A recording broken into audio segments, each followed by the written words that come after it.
Hi friends, ഞാനിന്ന് നിങ്ങളുമായിട്ട് share ചെയ്യാൻ പോകുന്നത് എന്നത്തെയും പോലെ എല്ലാവർക്കും വളരെ യൂസ്ഫുള്ളായ നല്ല ചെറിയ ചെറിയ ടിപ്സുകളുമായിട്ടാണ് പോന്നിരിക്കുന്നത്. അപ്പോൾ വീഡിയോ സ്കിപ്പ് ചെയ്യാതെ കാണുക. ചാനൽ സബ്സ്ക്രൈബ് ചെയ്യാതെ കാണുന്ന ആരെങ്കിലും ഉണ്ടെങ്കിൽ പ്ലീസ് ഒന്ന് സബ്സ്ക്രൈബ് ചെയ്ത് സപ്പോർട്ട് ചെയ്യാനും കൂടി മറക്കരുത്.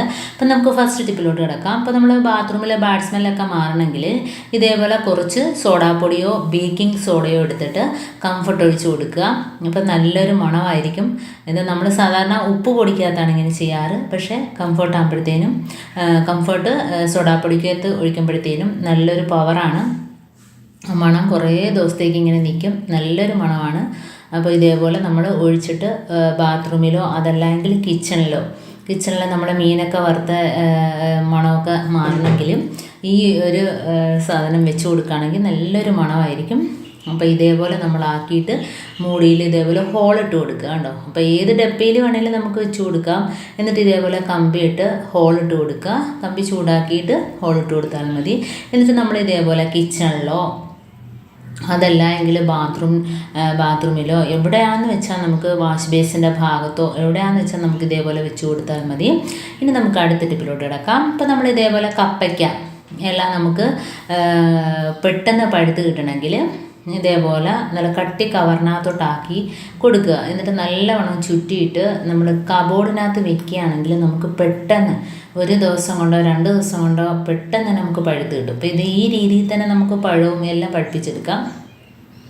ഇതേപോലെ നല്ലോണം പൊതിഞ്ഞിട്ട് നമുക്ക് കബോർഡിനകത്ത് വെച്ച് കൊടുത്ത് ഇതേപോലെ അടയ്ക്കുകയാണെങ്കിൽ പഴുത്ത് കിട്ടും. അടുത്ത ടിപ്പിലോട്ട് കിടക്കാം. അപ്പോൾ നമ്മൾ പിഴിഞ്ഞ് കളയുന്ന ഈ നാരങ്ങാത്തോടൊക്കെ ഉണ്ടല്ലോ, അപ്പോൾ അത് ഇതേപോലെ ഒരു മാസ്കിൻ്റെ ഇത് വെട്ടിയിട്ട് നമ്മളൊരു ഭാഗം മുറിച്ചിട്ട് ഇതേപോലെ വെട്ടി റബ്ബർ ബാൻഡ് ഇട്ട് കൊടുക്കുകയോ അതല്ലെങ്കിൽ അതിൻ്റെ ചരട് കെട്ടിയിട്ട് നമ്മൾ തൂക്കി എവിടെയാണേലും നമുക്ക് ബാഡ് സ്മെല്ലൊക്കെ ഉള്ള സ്ഥലത്തൊക്കെ ഇത് തൂക്കിയിടുകയാണെങ്കിൽ ആ സ്മെല്ലെല്ലാം ഒഴിവാക്കി കിട്ടും. അപ്പോൾ ബാഡ് സ്മെൽ ഒഴിവാക്കുന്ന രണ്ടാമത്തെ ടിപ്പാണിത്. അപ്പോൾ ഇതേപോലെ നമുക്ക് ബാത്റൂമിലോ കിച്ചണിലോ എവിടെയാണെന്ന് വെച്ചാൽ നമ്മൾ ഇതേപോലെ ഒന്ന് തൂക്കിയിട്ട് കൊടുത്താൽ മതി. അപ്പം നല്ലൊരു മണമായിരിക്കും. അടുത്ത ടിപ്പിലോട്ട് കിടക്കാം. അപ്പം നമ്മൾ ഇതേപോലെ ഉപ്പ് പൊടി സാധാരണ നമ്മൾ ചിരട്ട കഷ്ണം ഇട്ട് വയ്ക്കും അല്ലേ, അലിഞ്ഞു പോകാതിരിക്കാനും അതിൻ്റെ ഈർപ്പം പിടിക്കാൻ വേണ്ടിയിട്ട്. ഇപ്പം ഞാൻ അതിനായിട്ട് കറുവാപ്പട്ടയാണ് എടുക്കുന്നത്. അപ്പോൾ ഇതേപോലെ 2-3 കറുവാപ്പട്ട ഉപ്പ് പൊടിക്കകത്ത് ഇട്ട് കൊടുക്കുകയാണെങ്കിൽ ആ ഈർപ്പം അതിനകത്ത് പിടിച്ചോളും. അപ്പോൾ ഉപ്പ് പെട്ടെന്ന് അലിഞ്ഞു പോകില്ല. അപ്പോൾ ഇതേപോലെ എപ്പോഴും നമുക്ക് ഉപ്പ് ഫ്രഷായിട്ട് തന്നെ ഇരിക്കും ഉപ്പ് പൊടി. അപ്പോൾ ഇതേപോലെ ചെയ്യാത്തവരൊന്ന് ചെയ്ത് നോക്കുക. ഇനി നമുക്ക് നെക്സ്റ്റ് ടിപ്പിലോട്ട് കിടക്കാം. ഇനി നമ്മൾ ഇതേപോലെ കുറച്ച് വെള്ളം, ഞാനിപ്പോൾ ഒരു 1/2 ഗ്ലാസ് വെള്ളം, ഇനി നമുക്ക് അതിനകത്തോട്ട് 1/2 ഗ്ലാസ് അതേ അളവിൽ തന്നെ വിനാഗിരി വേണം. അപ്പോൾ നമുക്ക് വെള്ളത്തിൻ്റെ അതേ അളവിൽ തന്നെ വിനാഗിരിയും കൂടെ ഒഴിച്ചു കൊടുത്തിട്ടുണ്ട്. ഇനി നമുക്കതിനകത്ത് നമുക്ക് ഇതേപോലെ ഒരു ടിന്നിനകത്തോട്ടാക്കിയിട്ട് ഹോളിട്ട ടിന്ന് വേണം ഇട്ട് കൊടുക്കാൻ. ഇതേപോലെ നമുക്ക് ബാഡ് സ്മെൽ ഒഴിവാക്കാൻ കിച്ചണിലോ എവിടെയാണെന്ന് വെച്ചാൽ വെച്ച് കൊടുക്കുക. അപ്പം ഈച്ച, പ്രാണി ഇങ്ങനെയൊക്കെയുള്ള ശല്യങ്ങൾ ഒഴിവാക്കിയിട്ട് ഈ ഒരു മണം അടിച്ചിട്ട് ഇനി നമുക്ക് ആ നേരത്തെ കലക്കി വെച്ച വിനാഗിരിയും അതേപോലെ അതേ അളവിൽ തന്നെ വെള്ളം ഒഴിച്ചല്ലോ. അപ്പോൾ അതിനകത്ത് നമുക്ക് നല്ല എരിവുള്ള മുളക് പൊടി ഇട്ട് കൊടുക്കാം. അപ്പം എരിവില്ലാത്ത മുളക് പൊടി ഇട്ടിട്ട് കാര്യമില്ല, നല്ല എരിവുള്ള മുളക് പൊടി വേണം ഇട്ട് കൊടുക്കാൻ. അപ്പോൾ മുളക് പൊടി എരിവുള്ളതില്ല എങ്കിൽ നമ്മൾ പച്ചമുളക് ഒരു 5-6 പച്ചമുളക് ചതച്ചിട്ട് കൊടുക്കുക. എന്നിട്ട് ഇതേപോലെ നല്ലോണം ഒന്ന് മിക്സ് ചെയ്ത് കൊടുക്കുക. അപ്പം വിനാഗിരിയും മുളക് പൊടിയും വെള്ളവും മാത്രമാണ്. വിനാഗിരിയുടെ അതേ അളവിൽ തന്നെ വെള്ളം എടുക്കണം. അതേപോലെ തന്നെ നല്ല രീതിയിൽ മുളക് പൊടി ഇട്ട് കൊടുക്കണം.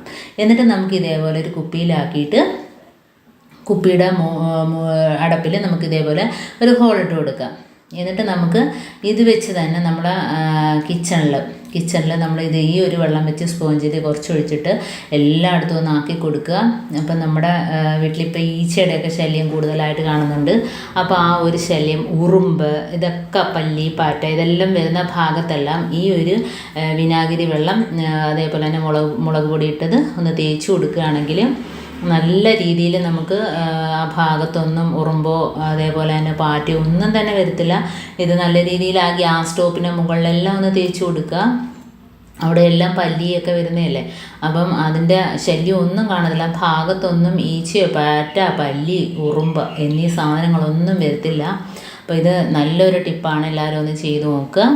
അതേപോലെ തന്നെ നമ്മളെ മുറ്റത്ത് ചെടികളൊക്കെ ഉണ്ടെങ്കിൽ ആ ഭാഗത്തൊക്കെ ഒഴിച്ചു കൊടുക്കുകയാണെങ്കിൽ പെരിച്ചാതി, എലി അങ്ങനെയൊക്കെയുള്ള ശല്യങ്ങൾ ഒഴിവായി കിട്ടും. അതേപോലെ തന്നെ പാമ്പ്, ഇതിൻ്റെ മണം അടിച്ചിട്ട് പാമ്പ് പോലും വരില്ല. ഇപ്പം നമ്മൾ കൃഷിയൊക്കെ നടുന്ന സ്ഥലത്തൊക്കെ ഇതേപോലെയൊക്കെ ഉണ്ടെങ്കിൽ ചെയ്തു കൊടുക്കുന്നത് നല്ലതായിരിക്കും. ഇപ്പം ഞാൻ ഒന്നുകൂടെ സ്പോഞ്ചിനകത്ത് മുക്കിയിട്ട് ഇതേപോലെ ഒന്ന് നമ്മൾ കിച്ചണിൽ വെച്ച് കൊടുത്താലും മതി. ആ പാറ്റ ശല്യം, ഉറുമ്പ് ശല്യം, അതിൻ്റെ ഒരു സ്മെല്ലടിച്ചിട്ട്, സ്പോഞ്ചിൽ നിൽക്കുന്ന സ്മെല്ലടിച്ചിട്ട് ആ ഭാഗത്തൊന്നും വരത്തില്ല. അപ്പോൾ ഇത് നല്ലൊരു പവറാണ്. കാരണം വിനാഗിരി നല്ലൊരു പവറാണ്. ഇതേപോലെ നമ്മൾ സ്പ്രേ ബോട്ടിലിനകത്താക്കിയിട്ട് പല്ലി എവിടെയൊക്കെയാണോ വരുന്നത് ആ ഭാഗത്തെല്ലാം ഒന്ന് സ്പ്രേ ചെയ്ത് കൊടുക്കുക. അതേപോലെ നമ്മൾ മുറ്റത്തെ ചെടി കൃഷി ചെയ്യുന്ന സ്ഥലങ്ങളൊക്കെ ഉണ്ടെങ്കിൽ ആ ഭാഗത്തെല്ലാം ഇതേപോലെ ഒന്ന് ഈ വെള്ളം ഒന്ന് തളിച്ചു കൊടുക്കുക. അപ്പോൾ അവിടെ വരുന്ന പാമ്പ്, അതേപോലെ തന്നെ എലി അങ്ങനെയുള്ള ശല്യങ്ങളൊന്നും തന്നെ നമ്മൾ മുറ്റത്തോട്ട്, ആ പരിസരത്തോട്ടേ വരത്തില്ല.